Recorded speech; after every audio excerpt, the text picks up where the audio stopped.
Hey, my name's Corey. Welcome to my channel, Glove Logic, where I'll be doing in-depth boxing breakdowns. In parts 2 and 3 of this breakdown, we'll analyze the Canelo Bivol fight, but this first video introduces some of the fundamentals that I thought were most important to the outcome of the fight. Each fighter's stance, some footwork details, and things like rhythm, weight distribution, and the center line. Pretty much everything I talk about here will be referenced in parts 2 and 3, but feel free to skip ahead to those videos if you just want to see footage from the Canelo Bivol fight. Alright, let's begin by quickly looking at the tail of the tape. The most important detail is Bivol's weight advantage. His frame is much more natural for light heavyweight compared to Canelo, and he was definitely heavier than Canelo on fight night. The other important detail is Bivol's 2-inch reach advantage. It's not a major difference, but Bivol's footwork allowed him to make the most of it. Canelo uses a pressure fighting style, which tends to use a high guard and stay heavy on the front foot. This keeps his weight forward, which helps him walk opponents down and makes it harder for them to back him up with punches. Canelo makes sure he's front foot heavy when in range, but his version of this style is a bit unusual since he redistributes his weight back and forth whenever he steps. Many fighters do this, but Canelo does so more than most. By doing so, he's alternating between 3 different weight distributions: front foot heavy, weight evenly distributed between each foot, which I refer to as even or upright, and back foot heavy. Let's go into more detail about each with an example.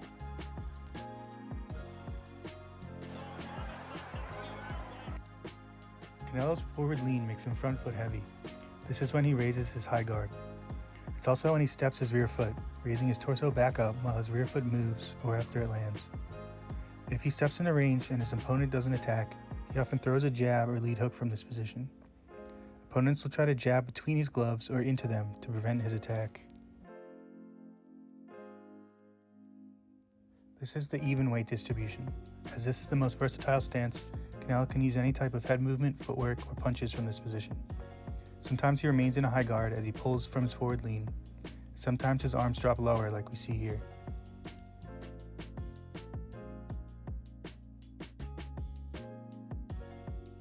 Slight backward lean makes him back foot heavy.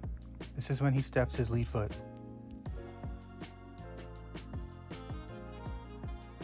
It's not just the angle of the torso that controls how heavy on each foot you get, but also how far apart the feet are.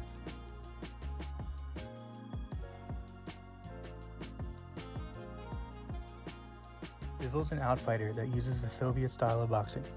He keeps his torso upright with weight evenly distributed between each foot, keeping his head mostly centered as he moves around in his stance. His feet are kept long and narrow. The stance provides maximum mobility for linear movement. He stays in a high guard in close and mid-range and keeps his lead hand active at long range. The Soviet style uses lots of straight punches, preferring to generate power by stepping in with the punch more so than sitting down and rotating for power. Bivol's version of this style gets some torso and hip rotation, but minimal foot rotation on his power punches.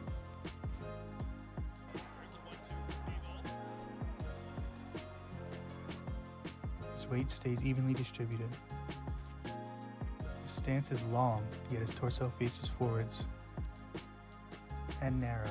Feet aren't much wider than shoulder width.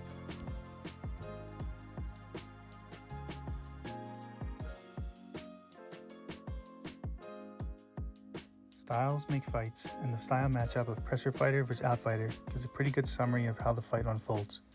Canelo's coming forward to get into range and put Bivol on the ropes, while Bivol's trying to stay off the ropes, keep Canelo on the outside, and outbox him from there. The style matchup helps explain why each fighter uses the tactics they do. But in order to understand why those tactics did or did not work at different times, there are more aspects of each fighter's style to consider, aside from the basic stance details we just looked at. One of the most important aspects was each fighter's use of rhythm. Next, let's look at what I call the stance rhythm, because it's easy to overlook, yet it was an essential part of Bivol's offense. The boxer is rarely standing still in the ring, even while in neutral position. While they are moving around in front of each other, they are still in their stance, yet the overall configuration of their body is constantly changing. These changes often occur in a repeating rhythm. I use the term stance rhythm to describe this rhythmic movement pattern fighters sometimes have, specifically when they are moving around in their stance from a neutral position. Let's first think about rhythm in terms of different parts of the body: torso, footwork, and arms, specifically guarding and punching. Stance rhythm is usually a combination of a footwork, torso, and guard rhythm. More specifically, this rhythmic movement pattern often takes the form of 1. Lead foot steps while even or back foot heavy. 2. The torso leans forward to get front foot heavy as the guard raises, then the back foot steps. 3. Torso pulls back to even or back foot heavy. The guard sometimes drops, and then the front foot steps. Some fighters may only move rhythmically with 1 or 2 parts of the body, and some fighters have no stance rhythm. Bivol, for example, has almost no stance rhythm because he keeps his torso upright with a tight guard, and his feet are actively moving in response to his opponent's movements. Other fighters with minimal stance rhythm are those that spend little time in a neutral position by pushing the pace or staying very mobile, and those that feint and move their head constantly. Let's look at a short clip from the Kovalev fight to see Canelo move around with his stance rhythm for a bit. Notice the rhythm breaks when he reacts to punches and feints, then resumes when he starts moving around again. Is he willing to do the same thing against a guy that probably throws a stiffer jab than Gennady Golovkin? I think too, Chris, he felt at least, and I felt this way too, he got to another level against Daniel Jacobs, able to make him miss, moving his head beautifully. I wonder if he'll be able to do that and engage that in this fight. We will look at how Bivol timed Canelo's torso, footwork, and guard rhythms to set up his offense. But first, let's take a few minutes to see examples of other fighters moving with different stance rhythms.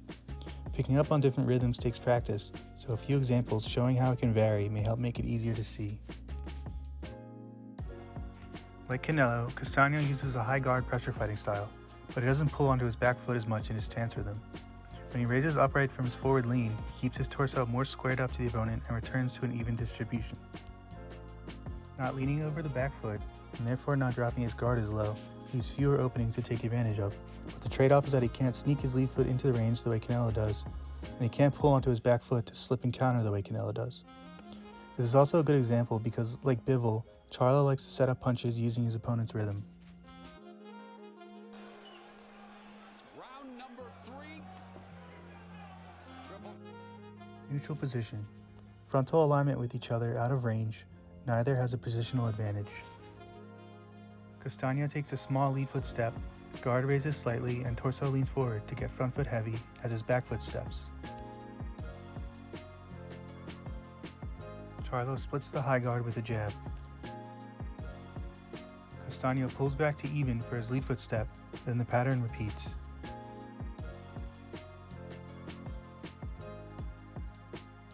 Castaño breaks his usual stance rhythm by changing levels on his lead foot step.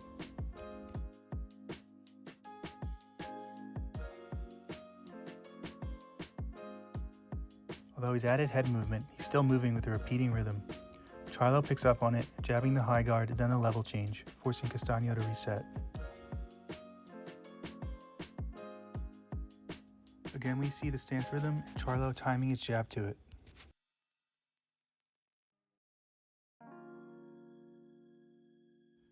Another clue Charlo's sensitive to Castaño's rhythm is the way their guards rise and fall together.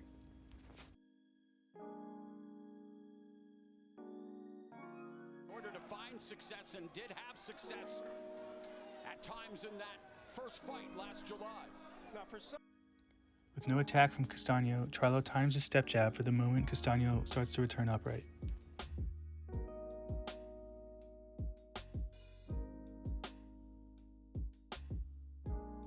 The jab helps put Castaño onto his back foot. Charlo correctly anticipates Castaño will try to slip in again.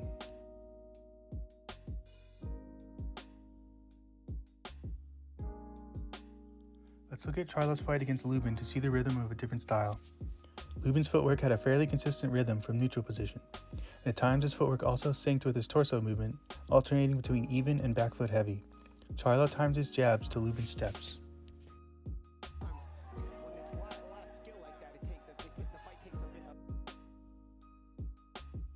Lubin steps left with a slight footwork rhythm but minimal torso or guard movement, so no change to his weight distribution.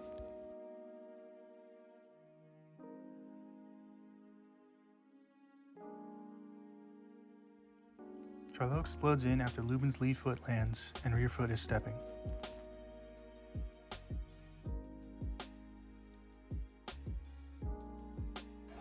Now Lubin has 6 of his 13 KOs in the open. Lubin starts to move his torso more, redistributing his weight on his steps.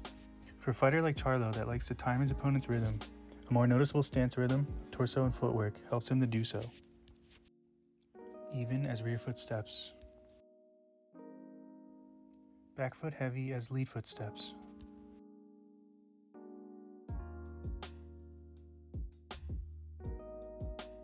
Charlo jabs after Lubin's lead foot step.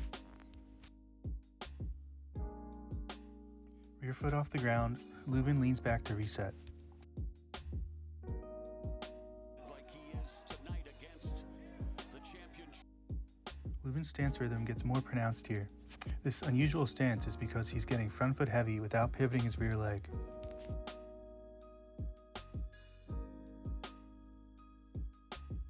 Charlo times his step jab for when the lead foot lands. Lubin is bringing his weight onto his back foot. From this position, Lubin has no real defensive options aside from slipping down.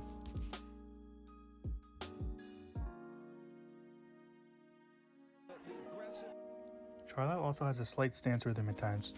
His lead hand drops to chest level when he pulls back from front to even, often but not always during his lead foot step. Lubin times his jab for it, but is slightly out of range.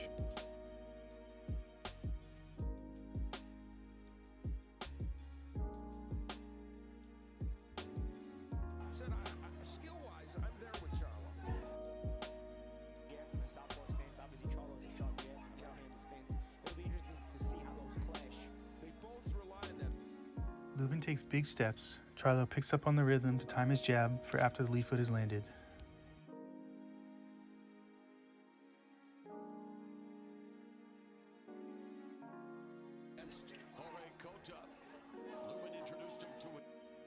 After his lead foot steps, Lubin's weight goes from back to even as his rear foot steps.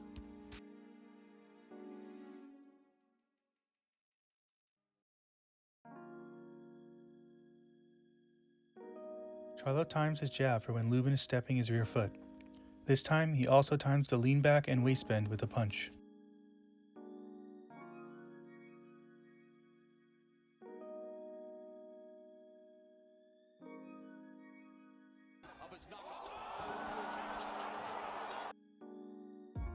To summarize, the stance rhythm is the rhythmic pattern of movement that sometimes occurs as a fighter moves around in their stance from a neutral position. It's made up of rhythmic movement patterns of the torso, footwork, and guard.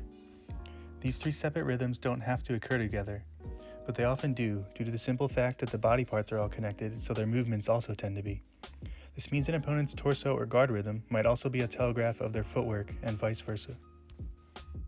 If you pick up on an opponent's rhythm, there's a brief moment where you know where that part of their body will be before it moves there, and you can use that knowledge to stay one step ahead of them.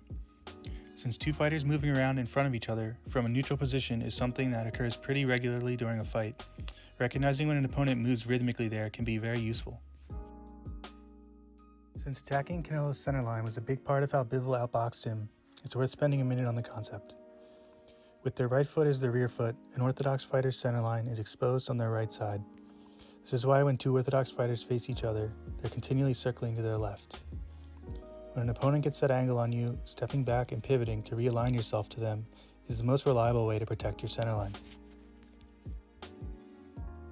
When Canelo steps back to create distance and reset his feet, he often gets back foot heavy to do so.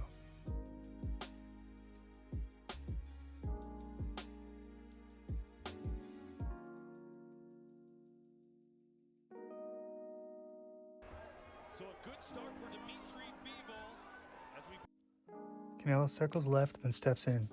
Bivol pivots left and takes multiple small steps back to maintain a frontal alignment and keep Canelo at long range. Begin round 4. Bivol's immediate footwork adjustments in response to Canelo's footwork is why I describe his footwork as responsive throughout this video. 2 on Bivol.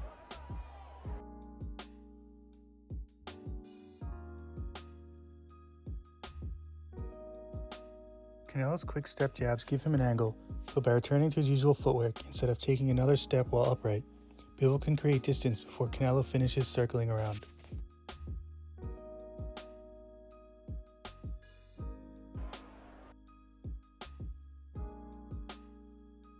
Fully exposing the opponent's centerline by getting your feet perpendicular to theirs is known as the T position. Without his back foot behind him to brace against the impact of a punch, getting hit here will knock Canelo off balance.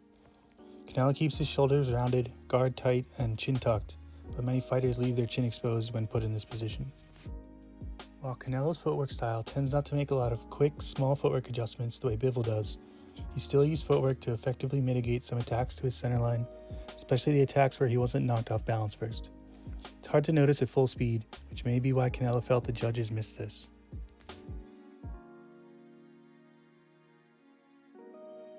So when asked about what he feels the judges missed, Canelo said they often feel judges score things that perhaps they shouldn't. For example, I was blocking shots and I was rolling punches, and I think that's where the mistake may have been made. This tactic of protecting the centerline with footwork naturally fits well into Bivol's mobile footwork style and strategic need to maintain distance. Canelo, however, had a strategic need to close the distance and continually cut off the ring. This meant that when Bivol circled to expose his centerline, he was reluctant to step back and reset, as it would give ring space back to Bivol every time he does so. As we'll see, Canelo had a hard time landing clean punches when Bivol wasn't on the ropes. So, while Bivol's precise timing and size advantage helped him disrupt Canelo's balance, Canelo's desire to hold his ground and tendency to lean over his back foot instead of immediately stepping back is also part of the reason Bivol could force him onto his back foot so consistently. Let's look a little bit more at some of the ways Canelo uses a back foot weight distribution. Precise control of his torso to quickly move between weight distributions has always been a big part of Canelo's style. Canelo likes to use a back foot weight distribution for head movement and counterpunching. Getting back foot heavy for pull counters and head movement works best against an opponent coming straight in. Upright, rear foot steps back as torso leans back to make the punch fall short. Feet planted, rotation generates power.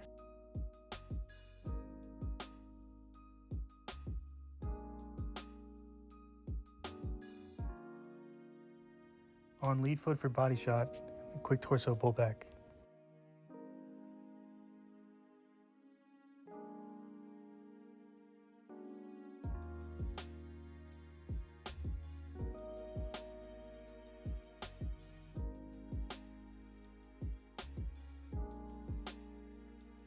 Forward lean to seam in range, gloves low to bait jab.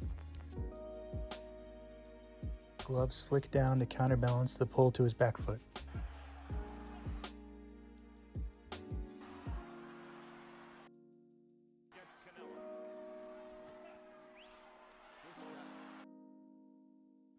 The last thing we'll look at before analyzing the Bivol fight is how Canelo has dealt with circling jabs in the past. When opponents circled around Canelo with jabs, he'd usually shell up or move his head, sometimes slipping in and sometimes pulling onto his back foot first. Let's start with some examples from lighter weight classes.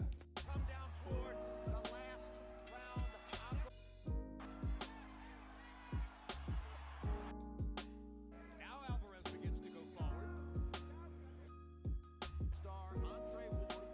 Andre, welcome to our microphones. You can see already Canelo taking away the jab. Yeah, we knew it was going to be a slow start. Definitely not keeping Canelo off of him.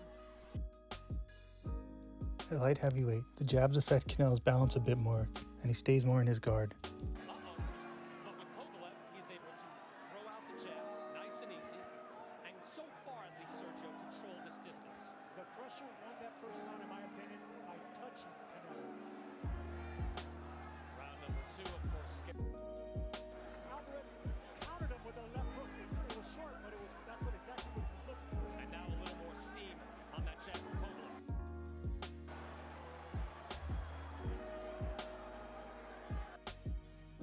Crusher folding over just a bit.